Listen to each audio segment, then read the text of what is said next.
బ్రహ్మ ముహూర్తంలో నిద్ర లేవాలని పెద్దవాళ్ళు చెబుతూ ఉంటారు. బ్రహ్మ ముహూర్తం సూర్యోదయానికి గంటన్నర ముందు బ్రహ్మ ముహూర్తంలో నిద్ర లేవడం వలన ముఖ్యంగా 3 ప్రయోజనాలను పొందవచ్చు. నెంబర్ 1, ప్రకృతితో మమేకం. సూర్యోదయం అవ్వకుండా నిద్ర లేవడం వలన ప్రకృతిని ఆస్వాదించవచ్చు. నిజానికి మనం ప్రకృతితో కనెక్ట్ అయ్యి ఉండవచ్చు. ప్రకృతితో ఇలా కలిసి ఉండడం అనేది మంచి అనుభూతిని కలిగిస్తుంది. నెంబర్ 2, ఆధ్యాత్మికం.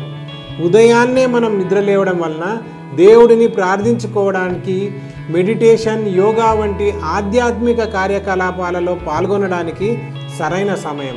Number 3, productivity.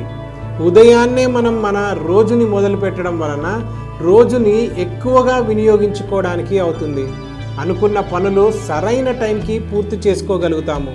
ఎటువంటి డిస్ట్రాక్షన్స్ కూడా ఉండవు. చూసారు కదా, బ్రహ్మ ముహూర్తంలో నిద్ర లేవడం వలన ఎన్ని ఉపయోగాలు ఉన్నాయో. మీకు ఈ అలవాటు లేకపోతే ఇక మీదట అలవాటు చేసుకోండి. మరిన్ని అమూల్యమైన చిట్కాల కోసం వర్ధన్ ఆయుర్వేదాన్ని ఫాలో అవ్వండి.